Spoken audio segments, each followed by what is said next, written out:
नमस्कार, SBT news में आपका स्वागत है। पेश है 10 नवंबर बुधवार सुबह 6:15 बजे राजस्थान की बड़ी खबरें।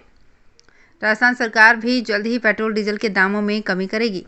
इसके लिए सरकार वैट घटाएगी। मुख्यमंत्री अशोक गहलोत ने मंगलवार को जोधपुर के जालेली फौजदार गांव में आयोजित सभा को संबोधित करते हुए कहा कि जब सब राज्यों ने पेट्रोल डीजल के दाम कम कर दिए हैं तो हमें भी कम करने पड़ेंगे। मुख्यमंत्री गहलोत की इस घोषणा से प्रदेश की जनता को बड़ी राहत मिली है। राजस्थान में किसानों की राज्य सरकार के साथ न्यूनतम समर्थन मूल्य को लेकर मंगलवार को सकारात्मक चर्चा हुई, जिससे किसानों की उपज एमएसपी से कम दाम पर नहीं बिकने की संभावना नजर आने लगी है। किसान महापंचायत के राष्ट्रीय अध्यक्ष रामपाल जाट ने बताया कि किसानों की ओर से किसान महापंचायत द्वारा घेराव के दौरान हुई वार्ता में मुख्य सचिव निरंजन आर्य ने न्यूनतम समर्थन मूल्य से बोली आरंभ होने के संबंध में राजस्थान कृषि उपज मंडी अधिनियम में संशोधन के द्वारा सुलभ बनाने के लिए कृषि से संबंधित विभिन्न विभागों के प्रमुख शासन सचिवों की बैठक बुलाने के निर्देश दिए। इस बैठक में प्रस्ताव तैयार कर मुख्यमंत्री को भेजे जाने के उपरांत मंत्रिमंडल की बैठक में निर्णय लिए जाने की संभावना बन गई है। राजस्थान के जयपुर जिले में अवैध लोक परिवहन एवं निजी यात्री वाहनों के अनाधिकृत संचालन के खिलाफ 10 से 15 नवंबर तक सघन जांच अभियान चलाया जाएगा। जिला कलेक्टर अंतर सिंह नेहरा की अध्यक्षता में मंगलवार को जिला कलेक्ट्रेट में जयपुर जिले में संचालित होने वाली अवैध लोक परिवहन एवं निजी यात्री वाहनों आदि के विरुद्ध सघन जाँच अभियान चलाए जाने के संबंध में बैठक आयोजित की गई। राजस्थान में जल जीवन मिशन की 3 नई परियोजनाओं के तहत झालावाड़, कोटा एवं बूंदी के 876 गाँव में 2021.38 करोड़ रुपए की लागत से 1,47,050 हर घर नल कनेक्शन की भी स्वीकृति दी गई।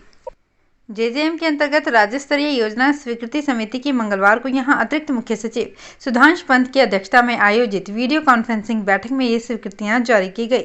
बैठक में प्रदेश में इसके अलावा बाड़मेर एवं जालौर जिलों के 1929 गाँवों में नर्मदा कैनाल पर आधारित पेयजल आपूर्ति परियोजना की डीपीआर तैयार करने के लिए 2 करोड़ रुपए की भी मंजूरी दी गई।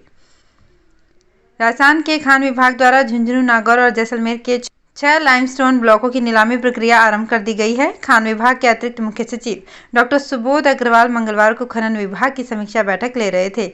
उन्होंने बताया कि इससे पहले लाइमस्टोन के जैसलमेर में परवर बी ब्लॉक एवं खिया ब्लॉक और नागौर के 4G ब्लॉक की नीलामी में अच्छा रिस्पांस मिलने से राज्य सरकार को अगले 50 सालों में 9,483 करोड़ रुपए की आय प्राप्त होने की संभावना है।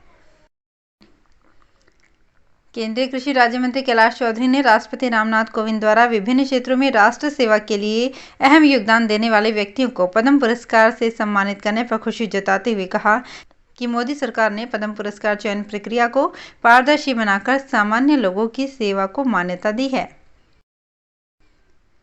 राजस्थान में भारतीय जनता पार्टी प्रदेश अध्यक्ष डॉक्टर सतीश पूनिया ने अध्यापक पात्रता परीक्षा यानी कि रीट 2021 भर्ती में विशेष शिक्षकों की 5,000 पद सम्मिलित कराए जाने के मुख्यमंत्री अशोक गहलोत को पत्र लिखा है।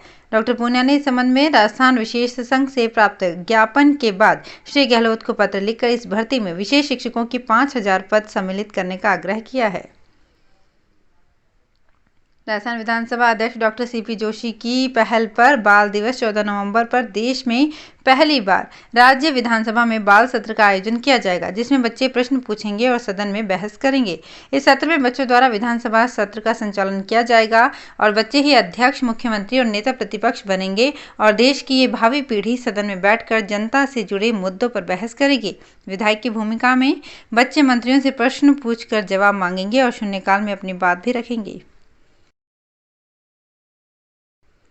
पंजाब की कांग्रेस सरकार प्रदेश पार्टी प्रधान नवजोत सिंह सिद्धू के दबाव में झुक गई है। पंजाब के एडवोकेट जनरल APS देओल का इस्तीफा मंजूर कर लिया गया है। इसकी सूचना गवर्नर को भेजी जाएगी और आज पंजाब में नए AG की नियुक्ति कर दी जाएगी। वहीं DGP इकबालप्रीत सहोता को भी हटाया जाएगा। इसके लिए सरकार UPSC के पैनल का इंतजार करेगी। हालांकि सहोता का हटना अब तय है। मंगलवार को कैबिनेट के बाद CM चरणजीत सिंह चन्नी ने प्रेस कॉन्फ्रेंस में इसकी घोषणा की। इस मौके पर पंजाब कांग्रेस चीफ नवजोत सिद्धू भी उनके साथ मौजूद थे। अध्यक्ष अखिलेश यादव ने मंगलवार को लखनऊ में समाजवादी इत्र लॉन्च किया। 2022 के चुनावों को देखते हुए ये इत्र 22 फूलों से बनाया गया है। अखिलेश ने कहा कि इसकी खुशबू 2022 में अपना असर दिखाएगी। लोग इसे सूंघेंगे तो उन्हें पता चल जाएगा कि कौन आ रहा है। 2024 में 24 फूलों वाला इत्र लॉन्च होगा। कन्नौज के एमएलसी पम्मी जैन ने कहा कि जब लोग इसे इस्तेमाल करेंगे तो उन्हें इसमें समाजवाद की खुशबू आएगी, जो 2022 में नफरत को खत्म करेगी। उन्होंने 2024 वाला बयान लोकसभा चुनाव को लेकर दिया है। किसान आंदोलन के 1 साल पूरा होने पर किसान 29 नवंबर को दिल्ली में ट्रैक्टर मार्च निकालेंगे। इसमें करीब 500 किसान शामिल होंगे। संयुक्त किसान मोर्चा ने मंगलवार को अपनी बैठक के बाद इसका ऐलान किया। इसमें सभी बड़े किसान नेता मौजूद रहे। किसानों के आंदोलन का 26 नवंबर को 1 साल पूरा हो जाएगा। 29 नवंबर से ही संसद का शीतकालीन सत्र शुरू हो सकता है। अजमेर में परीक्षा केंद्र पर बिजली गुल होने का मामला प्रकाश में आने के बाद अजमेर डिस्कॉम सतर्क हो गया है।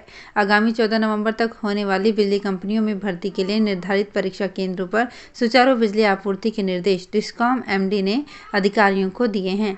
गौरतलब है कि अजमेर डिस्कॉम में प्रदेश के 11 जिले आते हैं और अजमेर के परीक्षा केंद्र पर सोमवार को हुई बिजली गुल के कारण अभ्यर्थियों को परेशानी हुई। अभिनेत्री कैटरीना कैफ और एक्टर विकी कौशल की रिंग सेरेमनी की खबरों के बीच राजस्थान का 6 सेंस बरवाड़ा फोर्ट होटल भी चर्चा में है। ये होटल सवाई माधोपुर जिला मुख्यालय से करीब 25 किलोमीटर की दूरी पर चौथ का बरवाड़ा की पहाड़ी पर स्थित है।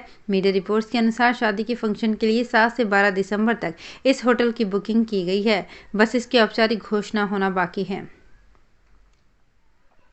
शिरोमणि अकाली दल के अध्यक्ष और सांसद सुखबीर सिंह बादल ने मंगलवार दोपहर चूरू के सालासर पहुंचकर बालाजी महाराज के दर्शन किए।